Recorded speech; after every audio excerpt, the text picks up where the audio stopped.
Hardin-Jefferson won their first boys state basketball title in the 1960s, which was when current UIL Executive Director Dr. Breithaupt was growing up in a small town with a lot more success on the hardwood. Buna won 7 state championships in a 9-year period in the 50s and 60s. So I grew up during that time, and I watched that Buna offense that was created by Cotton Robinson and assisted by the girls coach, R.C. Hardin. They collaborated on that offense, and it's been utilized by a lot of different teams. So what is the Buna offense? His best shooter on the same side of his best postman. They ran kind of a high-low double post, and his best rebounder on the backside. And they were famous about working on specific shots from that area only that they'd shoot them in a game. I got the chance to go to Hardin-Jefferson and work with a guy named Jamey who was the head basketball coach there, and he gave me my chance to learn how to become a coach. And he left to take a principal's job, and I took over as a head basketball coach. And that very first year, we went to the regional finals. So I was living with his players and his system. We won 23 games plus every year, made the playoffs every year, so we had a really good run. Then I got the chance to go to Beaumont Westbrook, and I got to spend 4 years there following the legendary Fred Williams, who had won 3 straight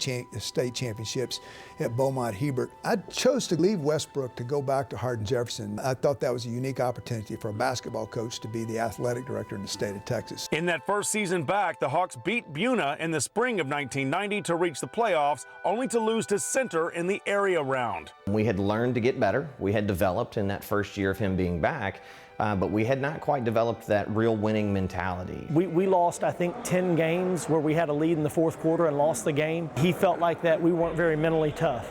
And so his solution was, we're going to get out there and run cross country because that's the ultimate mental toughness. When you finish a half marathon, you know, especially as a teenager, you feel like you can do absolutely anything. You know, I feel like probably the scrimmages in practice were far more difficult than the games were. Speaking of running, Breithaupt implemented what he had learned from coaches like Rick Pitino, Westhead and Jerry Tarkanian as the high-flying Hawks broke all kinds of records, including the century mark nearly every game. We fell in love with the system that he was running, you know, because we felt like what he was going to do was going to be able to help us all get more playing time as well as go ahead and be successful. Dwayne Jubert was a great player coming off the Hawks bench in 1991 and would later guide Kuntz High School to 2 state basketball titles in the mid-2000s. Dwayne actually worked for current East Chambers head coach Todd Sutherland, who was on Breithaupt's staff and would later win a state title in the mid-2000s at HJ.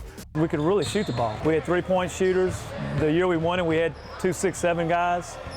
Had another 6'4" guy on the ball. That just doesn't happen very often. The offense really morphed right into our pressing attack, so we were able to full court press and remain in the same position. So the spacing and the alignment worked out perfect. The key game for the Hawks that year was against Brookshire Royal in the regional final in Brenham. An evenly matched game came down to a Jean Isabel free throw, who shot less than 50% from the charity stripe. His extra work with Charles Breithaupt late in the season paid off. I wound up getting fouled with 7 seconds left to go in the game. It was a tie ball game.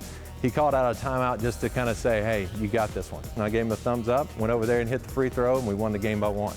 HJ beat Stafford by 55 points in the state semifinals, then topped Texas legend Clarksville 75-68 to win the state title. Satisfaction and relief almost, but then pride and love for everybody else, for our team. And I told them one thing, guys, don't let this be the highlight of your life.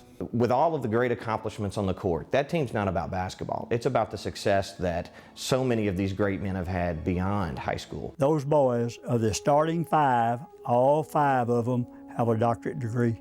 How many people does it?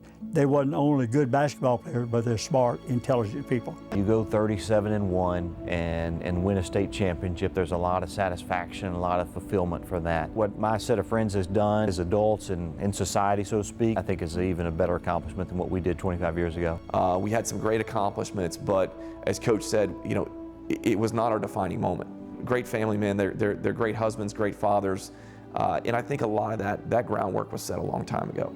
All the college degrees, solid careers, mostly in academics. And so academics are important. And I think that the desire to do well in the classroom came from our parents. it was such a great kind of supportive moment where the whole community is behind the kids and kind of really let the kids know that, you know, you get out there and you put your best foot forward, you're going to be successful. Our families were such an intimate part of that season. Another thing that Dr. Breithaupt did so well in developing a family atmosphere. So when we actually hit that pinnacle and had those medals hanging around our neck, what a wonderful feeling of accomplishment it was for all of us.